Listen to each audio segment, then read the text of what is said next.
Mari kita berdoa.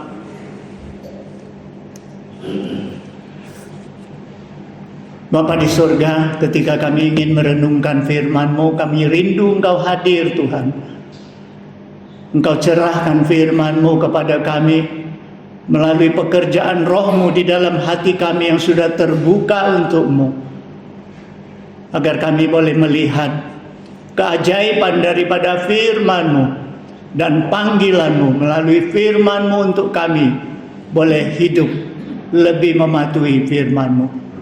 Sehingga kami semuanya yang melakukan firman-Mu, kami dapat menikmati janji-janji-Mu melalui firman-Mu. Terima kasih Tuhan, kuasai hati dan pikiran kami hanya tertuju kepada firman-Mu saja. Di dalam Yesus Kristus kami berdoa. Amin. Shalom. Jemaat yang saya kasihi di dalam Yesus Kristus, firman Tuhan hari ini sesuai dengan Almanak GMI terdapat di dalam Matius pasal 10. Matius pasal 10 ayat 24 sampai ayat 39. Matius pasal 10 ayat 24 hingga ayat 39. Saya akan kita membacakannya dengan bersama-sama. Dan saya memakai Alkitab Terjemahan Baru Jilid 2. Sedikit berbeda, tetapi tidak apa. Ya, sama artinya. Kita baca bersama-sama Matius pasal 10 ayat 24 hingga ayat 39. Kita mulai. Seorang murid tidak lebih daripada gurunya, atau seorang hamba daripada tuannya. Cukuplah bagi seorang murid jika ia menjadi sama seperti gurunya, dan bagi seorang hamba jika ia menjadi sama seperti tuannya. Jika tuan rumah disebut Beelzebul, apalagi seisi rumahnya. Jadi janganlah takut terhadap mereka, karena tidak ada sesuatu pun yang terselubung yang tidak akan disingkapkan, dan tidak ada sesuatu pun yang tersembunyi yang tidak akan diketahui. Apa yang kukatakan kepadamu dalam gelap, katakanlah itu dalam terang, dan apa yang dibisikkan ke telingamu, beritakanlah itu dari atas rumah. Janganlah takut terhadap mereka yang membunuh tubuh tetapi tidak berkuasa membunuh jiwa. Takutlah terhadap Dia yang berkuasa membinasakan baik jiwa maupun tubuh di dalam neraka. Bukankah 2 ekor burung pipit dijual seharga 1 keping uang kecil, namun seekor pun jatuh ke bumi di luar kehendak Bapamu? Bahkan rambut kepalamu pun terhitung semuanya. Karena itu janganlah takut, karena lebih berharga daripada banyak burung pipit. Setiap orang yang mengakui aku di depan manusia, aku juga akan mengakuinya di depan Bapa-Ku yang di sorga. Namun siapa saja yang menyangkal aku di depan manusia, aku juga akan menyangkalnya di depan Bapa-Ku yang di sorga. Jangan menyangka bahwa aku datang untuk membawa damai di atas bumi. Aku datang bukan untuk membawa damai, melainkan pedang. Sebab aku datang untuk memisahkan orang dari ayahnya, anak perempuan dari ibunya, menantu perempuan dari ibu mertuanya, dan musuh orang ialah orang-orang seisi rumahnya. Siapa saja yang mengasihi ayah atau ibunya lebih daripada aku, ia tidak layak bagiku. Siapa yang mengasihi anaknya laki-laki atau perempuan lebih daripada aku, ia tidak layak bagiku. Siapa yang tidak memikul salibnya dan mengikut aku, ia tidak layak bagiku. Siapa yang mempertahankan nyawanya, ia akan kehilangan nyawanya. Dan siapa yang kehilangan nyawanya karena aku, ia akan memperolehnya. Sekianlah pembacaan firman Tuhan. Jemaat yang saya kasihi di dalam Yesus Kristus, Setiap orang yang mengikut Yesus pasti mengharapkan berkat dari Yesus. Itu pasti. Kita saja kalau ikut Yesus kita mengharapkan berkat dari Yesus. Namun tidak setiap orang yang mengikut Yesus mau membayar harga untuk mendapatkan berkat itu. Kita cuma mau berkat, tapi kalau bayar harga nanti dulu. Nah, saudara sekalian, di dalam bagian pembacaan kita, Yesus ingin mengajarkan muridnya bahwa kamu bukan hanya mau berkat daripada Yesus, tetapi kamu juga harus menerima apa yang telah Yesus terima.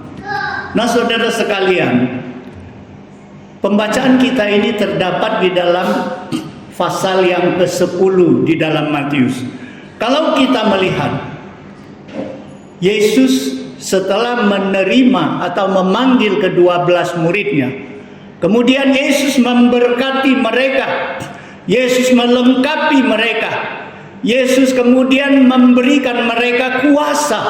Saudara sekalian, tetapi setelah itu Yesus mengutus mereka keluar untuk memberitakan Injil. Kalau kita baca pasal-pasal 10-nya adalah berbicara seperti itu. Ketika Yesus mau mengutus murid-muridnya, dia memberikan nasihat dan wejangan.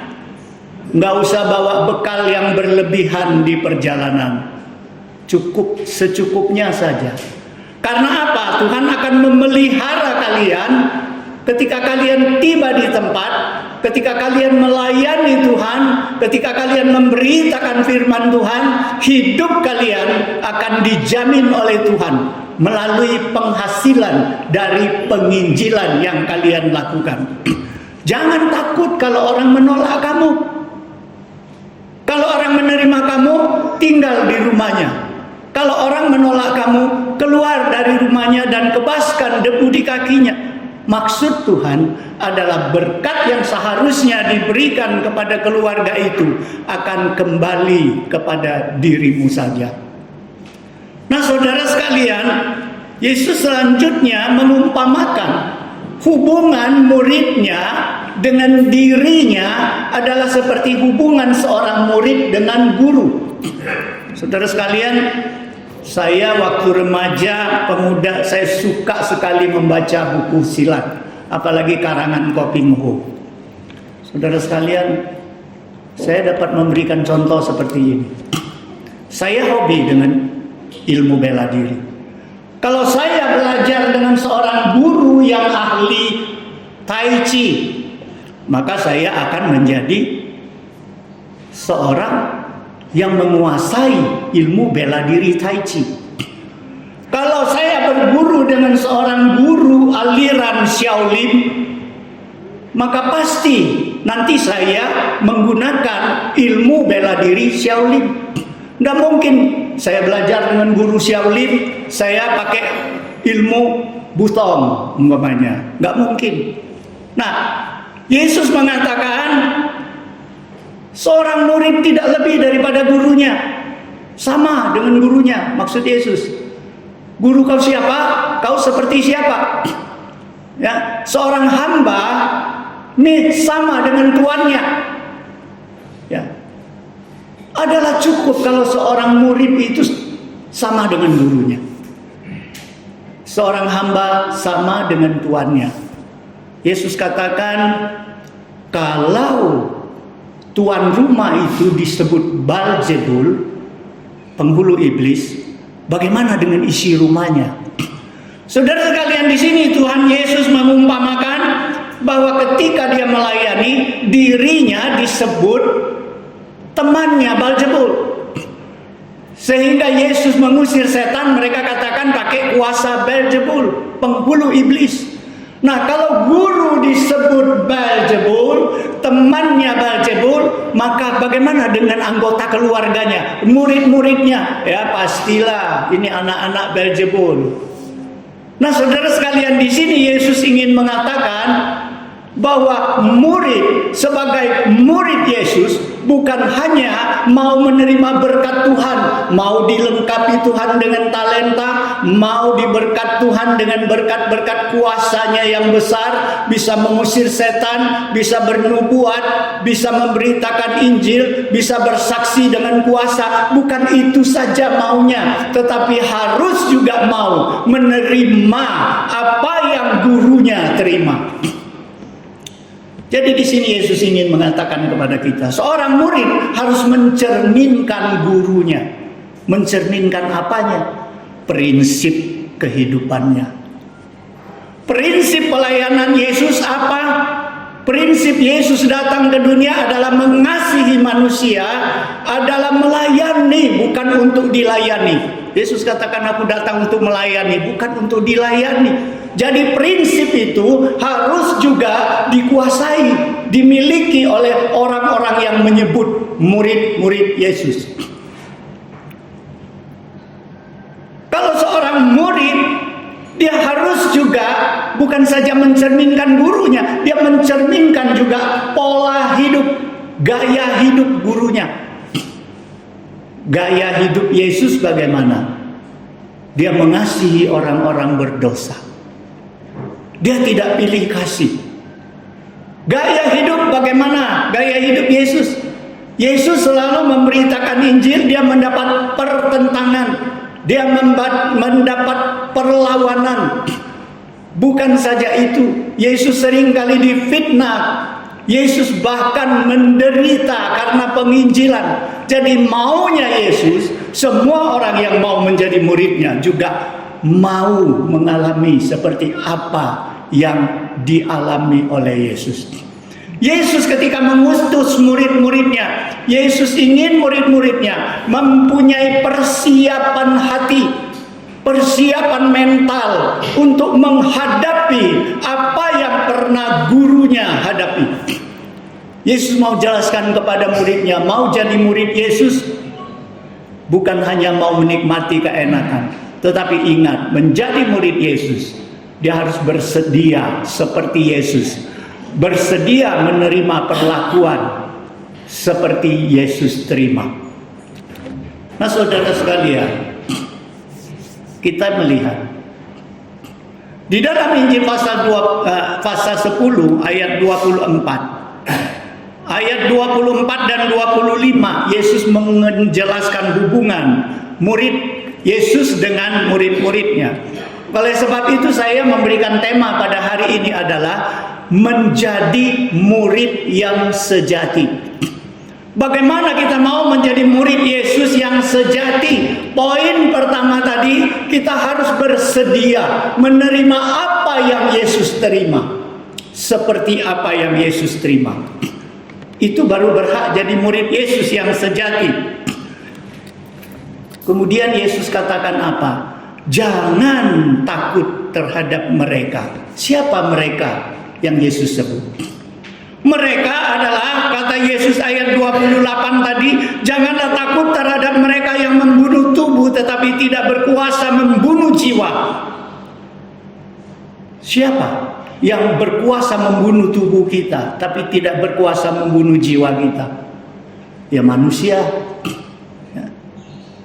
Manusia yang cuma bisa membunuh tubuh kita tapi tidak bisa membunuh jiwa kita, tidak bisa membuat kita binasa, jatuh ke dalam neraka, tidak bisa. Tetapi takutlah kepada Dia, katanya, yang berkuasa membinasakan baik jiwa dan tubuh dalam neraka. Siapa?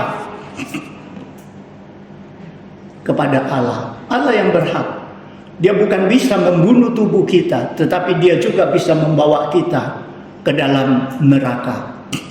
Nah, saudara sekalian, di sini Yesus ingin menyatakan, walaupun hidup kamu terancam, walaupun banyak kesulitan yang kamu hadapi di dalam kamu memberitakan Injil, menjalankan misiku, tapi jangan takut.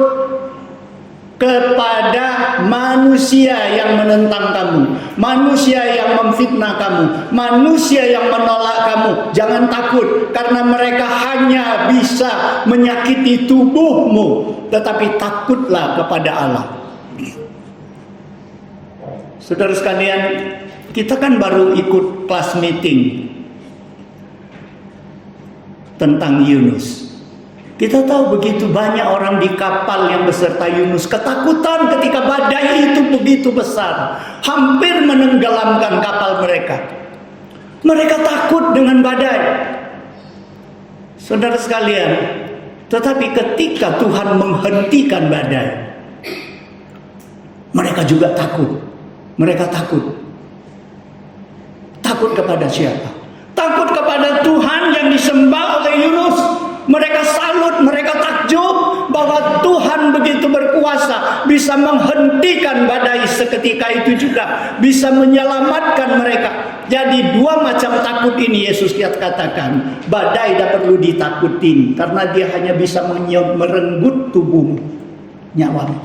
Tetapi yang harus ditakuti adalah Allahnya Yunus, adalah Tuhan yang kita sembah. Karena hidup kita, baik di bumi maupun di sorga, maupun yang kekal, di tangan kekuasaan daripada Tuhan. Jadi untuk apa kita tidak takut?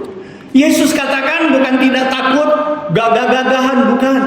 Yesus katakan ketika kamu memberitakan Injil, jangan takut. Injil itu tetap harus diberitakan, walaupun banyak tantangan, banyak hambatan, tetapi Injil, berita kerajaan sorga itu tetap harus diberitakan. Oleh sebab itu Yesus katakan, apa yang aku katakan di tempat sembunyi, kau buka di tempat yang terang. Apa yang kubisikkan di telingamu, kau beritakan di atap rumahmu. Saudara sekalian, Yesus mau katakan apa lagi? Tidak ada yang tersembunyi, yang tidak terungkap oleh Injil itu.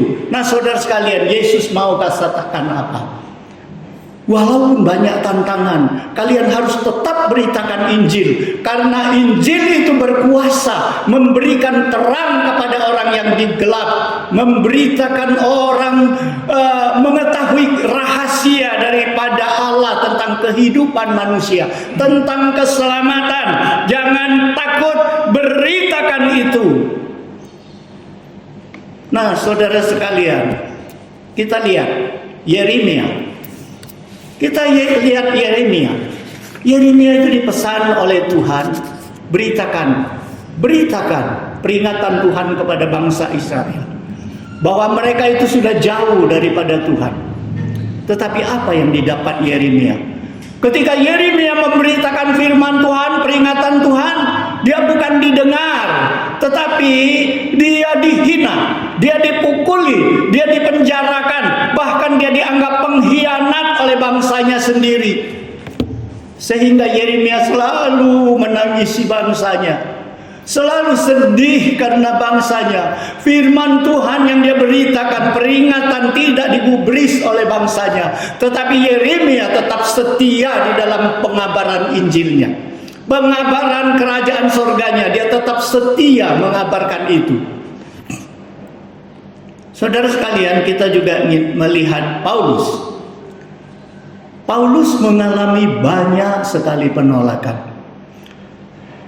Saya coba membacakan, karena saya tidak ingat begitu banyak penderitaan yang Paulus alami.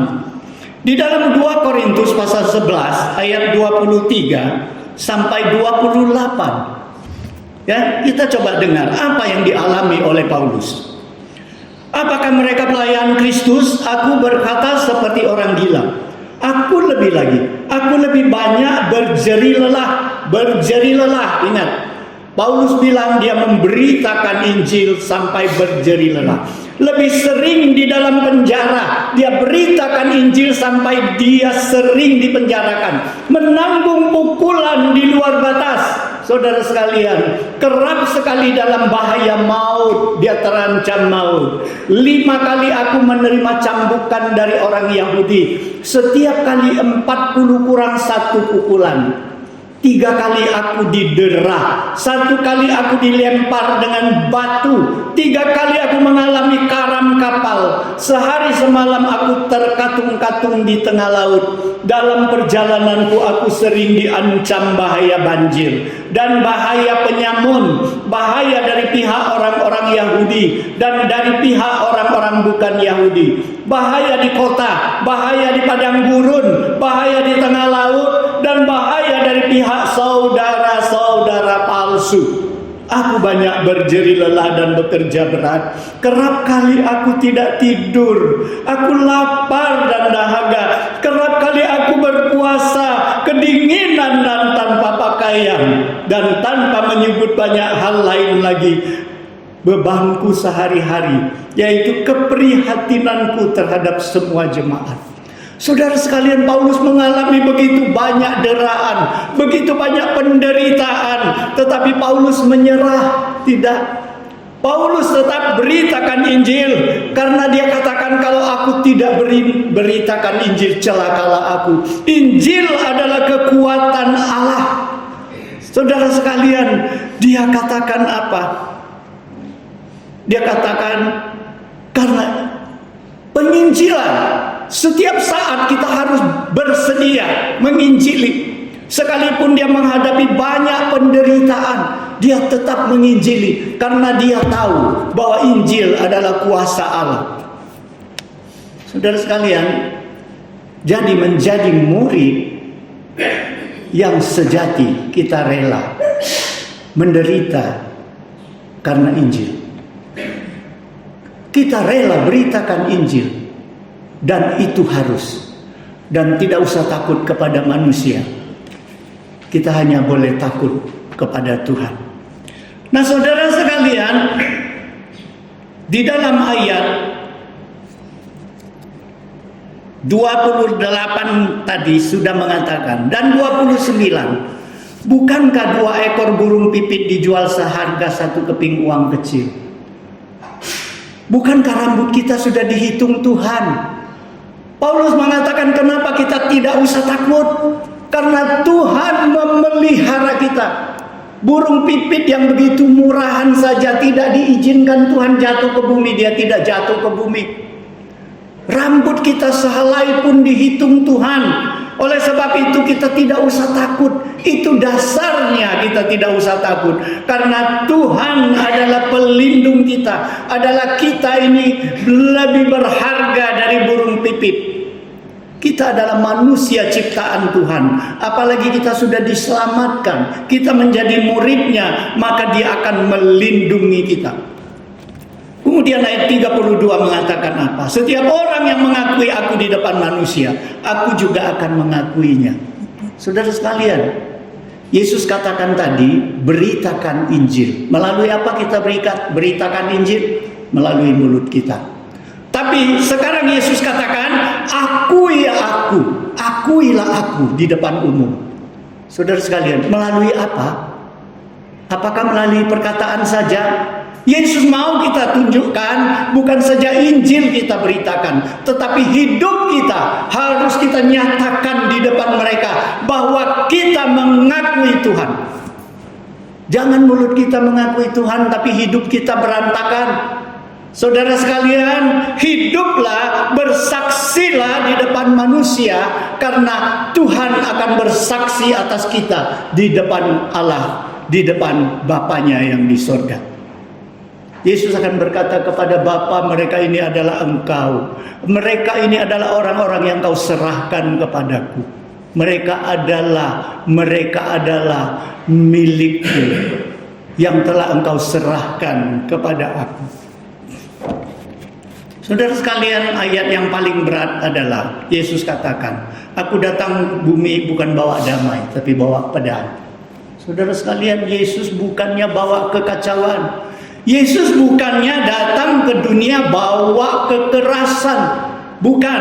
Yesus katakan, aku datang bukan untuk membawa damai, melainkan pedang. Sebab aku datang untuk memisahkan. Ingat, memisahkan Ya, memisahkan orang dari ayahnya, anak perempuan ibunya, menantu perempuan dari ibu mertuanya, dan musuh orang ialah orang-orang seisi rumahnya. Yesus katakan apa? Yesus datang ke dunia adalah membawa pemisahan, pemisahan bagi orang yang percaya dan bagi orang yang tidak percaya. Antara percaya dan tidak percaya ada pemisahan. Dan pemisahan itu bukan saja terjadi antara kita dengan orang-orang yang sekitar kita. Bukan hanya itu. Bahkan pemisahan itu bisa terjadi di dalam rumah tangga kita sendiri. Antara ayah kita, antara ibu kita, antara anak-anak kita, menantu kita. Saudara sekalian, jangan heran. Kedatangan Yesus membawa pemisahan. Yesus mau katakan apa? Yesus mau katakan, kamu mau jadi murid aku, kamu harus tampil beda dengan orang-orang yang tidak percaya. Kamu harus bersedia menghadapi pertentangan, pemisahan, sekalipun dengan ayahmu. Oleh sebab itu selanjutnya Yesus katakan apa? Siapa yang mengasihi ayah ibunya lebih daripada aku tidak layak jadi muridku. Apakah Yesus di sini mengatakan gak usah mengasihi orang tuamu? Enggak. Orang tua memang harus kita kasihi. Tetapi Yesus, Tuhan, harus lebih kita kasihi daripada semuanya. Itu tuntutan Tuhan. Jadi kita dapat melihat banyak kesaksian-kesaksian para murtadin. Kalau kita rajin nonton ya, kita rajin di HP, kita carilah murtadin. Bagaimana mereka menghadapi kesulitan ketika mereka memilih iman mereka kepada Yesus. Mereka menghadapi tantangan dari keluarganya luar biasa. Mereka akan dikucilkan, mereka bahkan akan dibunuh, mereka dilepaskan hubungan antara keluarga, mereka diusir dari rumah. Saudara sekalian, itu pertentangan. Itu karena mereka mengambil iman kepada Yesus, karena mereka mau ikut, mau menjadi murid Yesus. Mereka menghadapi pertentangan seperti itu. Sanggupkah kita, saudara sekalian? Sanggupkah kita lebih mengutamakan Tuhan di atas segala-galanya? Saudara sekalian, kembali kita lihat bagaimana Paulus mengatakan di dalam Filipi pasal 3 ayat 8. Segala sesuatu aku anggap rugi karena pengenalan akan Kristus Yesus. Lebih mulia daripada semuanya Tuhanku itu. Karena dialah aku telah melepaskan semuanya itu dan menganggapnya sampah supaya aku memperoleh Kristus. Saudara sekalian, bagi Paulus semua itu sampah. Segala sesuatu yang dia miliki itu kalau dibandingkan Yesus, dia itu rugi. Tidak ada sesuatu pun lebih menguntungkan ketika dia memiliki Yesus. Nah saudara sekalian, adakah Kristus posisinya di dalam hati kita seperti posisinya di dalam hati Paulus? Kita melihat contoh dalam Alkitab. Ketika satu hari Allah berkata kepada Abraham, Abraham, aku mau Ishak sebagai korban bakaran. Korbankanlah Ishak anakmu sebagai korban bakaran. Saudara sekalian, apa yang dilakukan Abraham? Saya rasa walaupun Alkitab tidak menulis, Abraham itu rasa sedih, rasa susah, rasa berontak kepada Tuhan.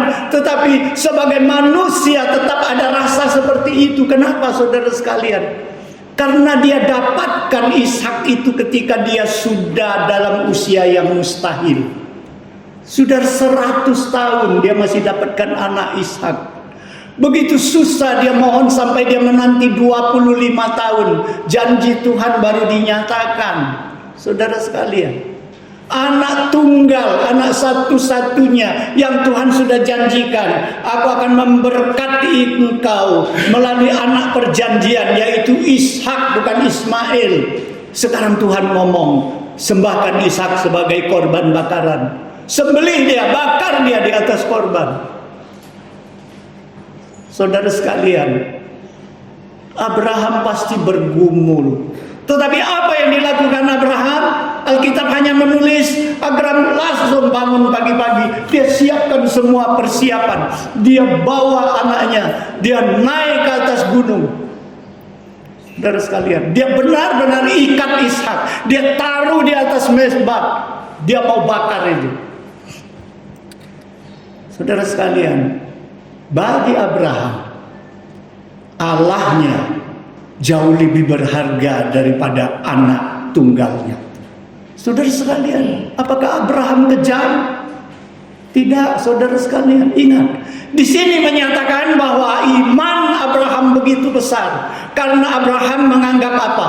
Kalau Tuhan di dalam keadaan kemustahilan bisa memberikan aku Ishak sebagai anak,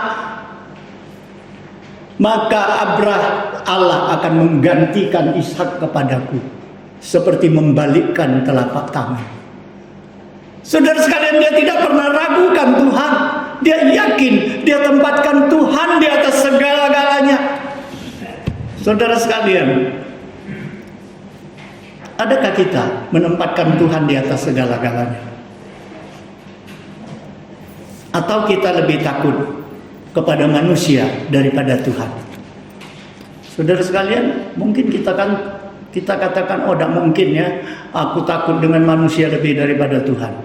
Tapi bukti nyata, saudara sekalian, saya selalu heran kalau kita adakan ibadah doa umpamanya di gereja, sedikit orang datang, sedikit. Ibadah umpamanya kelompok ini P2M ada di gereja, sedikit ya. PWMI sedikit. Tapi kalau ada di rumah, diadakan di rumah, oh jadi banyak. Kenapa? Apakah rumah orang lebih bagus dari gereja? Enggak. Yang kita pandang siapa?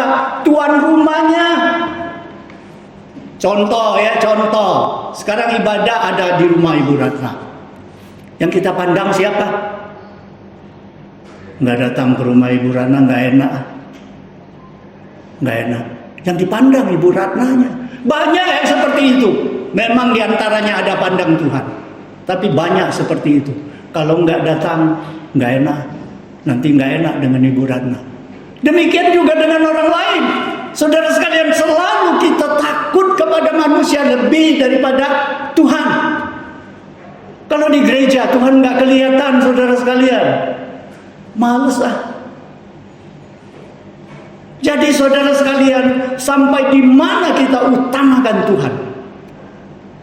Apakah kita bisa belajar dengan Paulus? Kita anggap semua adalah sampah kalau dibandingkan Kristus yang kita dapat? Atau kita bisa seperti Abraham, kita mencintai Tuhan di atas segala-galanya terhadap keluarga kita? Nah saudara sekalian, ini pertanyaan kepada kita. Nah saudara sekalian, kemudian kita masuk di dalam syarat upah mengikuti Yesus. Siapa yang tidak memikul salibnya dan mengikut aku, tidak layak bagiku. Saudara sekalian, saya cari di Matius pasal 16 ayat 24. Kemudian di Markus pasal 8 ayat 34. Kemudian di Lukas pasal 9 ayat 23. Tiga Alkitab ini mengatakan apa? Siapa yang tidak menyangkal dirinya dan memikul salibnya dan mengikut aku, kata Yesus. Ada 3 poin.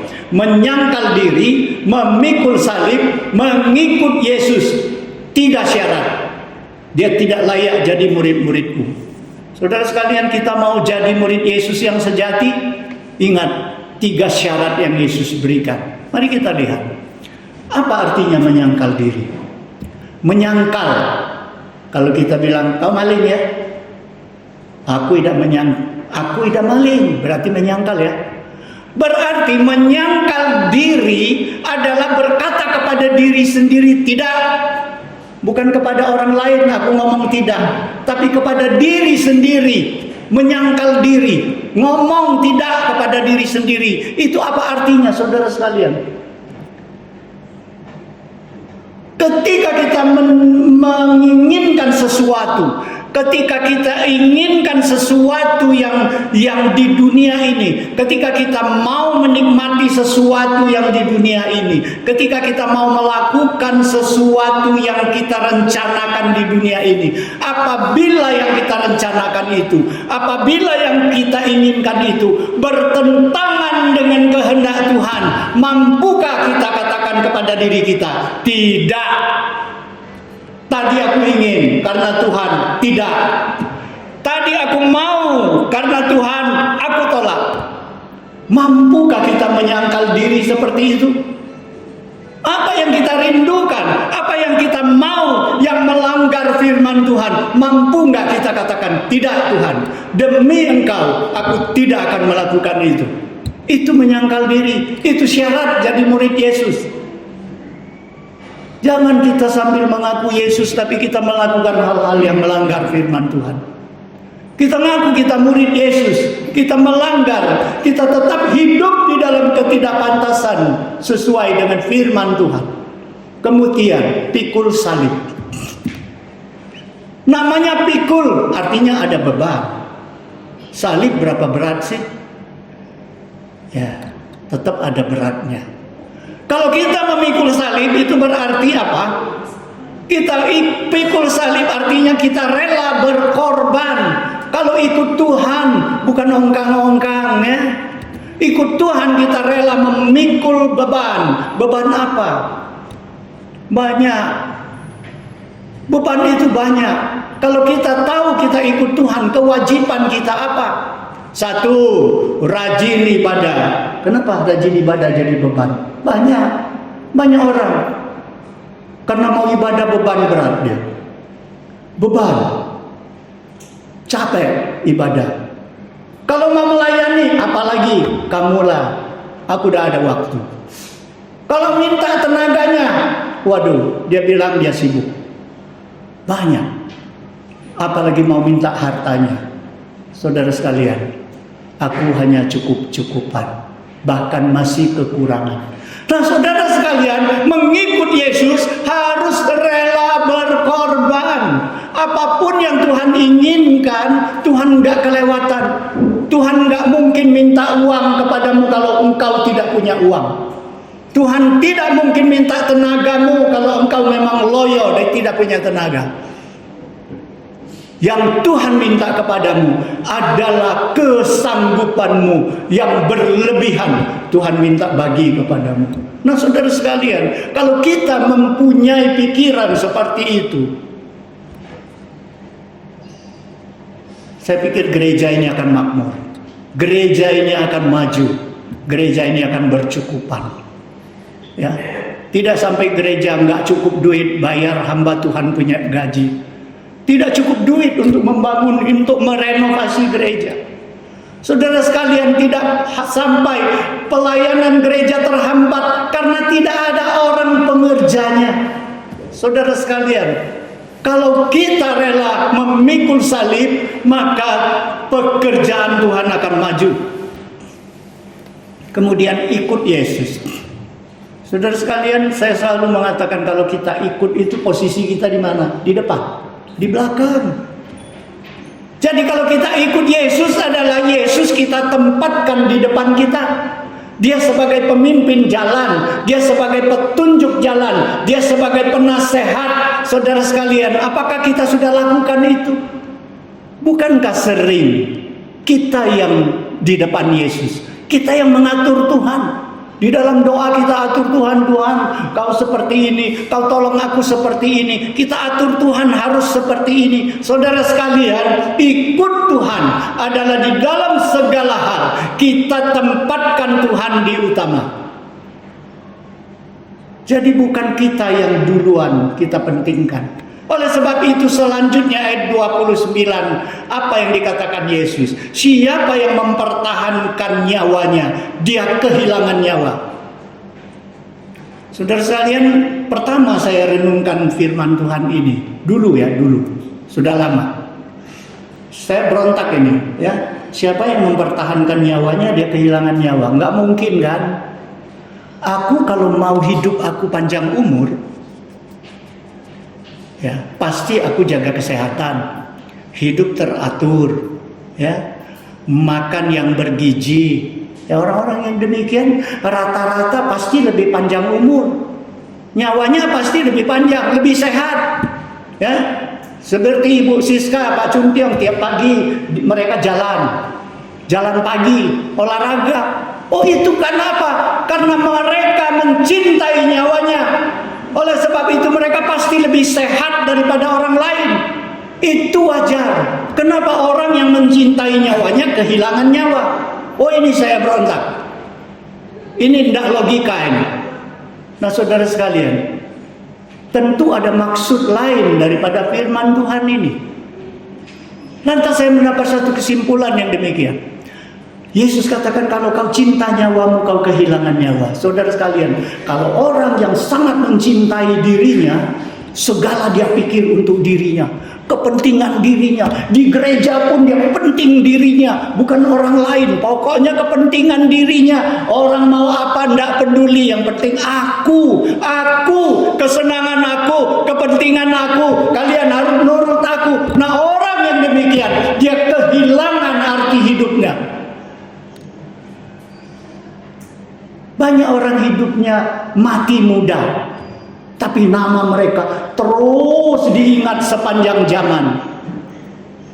Tapi banyak orang yang hidupnya ratusan tahun, dia mati hilang, lenyap jejak.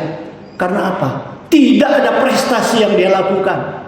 Karena hidupnya hanya untuk dirinya sendiri. Anaknya pun tidak mengenang dia, karena dia tidak pernah memikirkan kepentingan rumah tangganya, anaknya, dia cuma penting dirinya. Nah, saudara sekalian, Yesus katakan, hidupmu kalau kau hanya mementingkan dirimu, kau kehilangan hidupmu. Arti hidupmu hilang. Jadi sebaliknya, kata Yesus, kalau kehilangan hidup karena aku, kamu mendapatkan hidup. Kita lihat Mother Teresa, contohnya. Apa yang Mother Teresa dapatkan di dalam pelayanannya di Kalkuta? Nggak ada.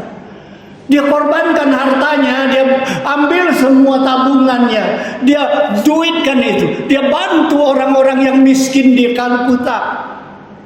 Dia obati luka mereka, dia baluti luka itu. Mereka begitu jijik keadaannya, dia berkecimpung di tengah-tengah mereka, melayani mereka. Sampai ada orang mengatakan, apa yang mendorong engkau melakukan pekerjaan seperti itu? Kata Mother Teresa ngomong apa? Karena siapa yang kulayani itu, aku anggap aku sedang melayani Yesus. Kalau dia luka aku balut, aku bayangkan aku sedang balut luka Yesus. Saudara sekalian, hidup Mother Teresa untuk orang banyak, untuk memberikan kasih perhatian, untuk memberikan pertolongan orang di dalam penderitaan. Saudara sekalian, dia kehilangan hidupnya, tapi dia dapatkan arti hidupnya sejati. Kita tahu, waktu Mother Teresa meninggal, itu bertepatan meninggalnya ratu di Inggris. Siapa namanya ratu itu? Yang istrinya Charles, Lady Day, ya, Lady Day. Saudara sekalian, yang ikut penguburannya luar biasa. Mother Teresa lebih hebat, lebih banyak mengantar Mother Teresa ke tempat peristirahatnya di dunia ini, menguburkan dia. Saudara sekalian, bukan saja orang Kristen, bukan saja orang miskin, orang kaya, orang-orang Hindu, orang-orang yang beragama lain pun, mereka ikut mengantarkan Mother Teresa ke tempat peristirahatnya. Saudara sekalian, dia seolah-olah kehilangan hidupnya, seolah-olah dia tidak pikirkan hidupnya, tetapi dia memperoleh arti hidupnya yang kekal. Saudara sekalian, hari ini ketika kita mau menjadi murid Yesus yang sejati, apa yang kita harus lakukan? Saya simpulkan ada ciri-ciri yang kita bahas tadi. Satu, kita bersedia mengalami apa yang Yesus alami. Jangan kalau ada penderitaan sedikit kita mulai mengeluh, bersungut-sungut. Ya, jangan. Kita harus punya kesediaan. Kedua, kita tidak takut kepada manusia. Kita tetap beritakan firman Tuhan karena kita takut kepada Tuhan. Ketiga, kita berani bersaksi dan mengenalkan Kristus kepada orang banyak melalui pemberitaan Injil, melalui kesaksian hidup. Yang keempat, kita menempatkan Kristus di atas segala-galanya. Seperti Paulus mengatakan, hidupku adalah Kristus, mati adalah keuntungan. Yang kelima, memikul salib, mengikut Yesus. Menyangkal diri, memikul salib, mengikut Yesus dengan setia. Jangan tanggung, jangan tinggalkan di tengah jalan. Berbahagialah kita, karena hari ini kita adalah pengikut-pengikut Kristus. Namun apakah kita sudah layak disebut pengikut Kristus yang setia, yang sejati? Mungkin firman Tuhan hari ini memberikan kita suatu gambaran, cermin, sehingga kita dapat melihat sebenarnya di mukaku ini cacatnya di mana sih? Di mana ada kotoran sih? Jangan seperti Yakobus mengatakan, orang sudah bercermin, dia tinggalkan cermin lalu lupa wajahnya. Lucu kan? Kalau masalah bercermin ini cewek-cewek, ibu-ibu pasti lebih hebat. Karena setiap kali mau kemana-mana pasti bercermin cukup lama. Saudara sekalian, mereka mau lihat apa? Mau melihat apakah mukaku sudah tampilnya bagus, apa bedaknya sudah rata, apakah ada cacat sana sini yang tidak pantas. Saudara sekalian, mungkin nggak ketika kalian tinggalkan cermin, lupa ya wajahku seperti apa tadi, make up aku seperti apa tadi? Nggak mungkin. Tapi orang yang mendengar firman Tuhan tidak lakukan, dia sama seperti orang bercermin. Dia tahu di sini ada cacat, tapi sudah keluar, dia tidak bersihin cacat itu, dia lupa. Saudara sekalian, hari ini kita berbahagia, kita jadi murid Kristus. Tapi apakah kita sudah layak disebut murid yang sejati? Firman Tuhan ini sebagai cermin, supaya kita lihat apa yang kita lakukan terhadap cermin kita itu. Semoga firman Tuhan mengajar kita untuk membenah diri. Kalau kita mengaku murid Kristus, kita harusnya mencerminkan Kristus itu sendiri. Mari kita berdoa. Bapa di surga, kami mau bersyukur kepadamu Tuhan. Kami mohon firman-Mu walaupun sudah berlalu, tapi tetap Engkau bekerja melalui Roh-Mu, sehingga hidup kami lebih berkenan di hadapan Tuhan. Berkati semua jemaat yang sudah hadir pada pagi hari ini, agar firman-Mu tidak merupakan benih yang tersia-sia ditabur, tetapi akan bertumbuh di tanah yang baik dan menghasilkan buah yang berlipat ganda. Terima kasih Tuhan. Di dalam Yesus Kristus kami berdoa. Amin.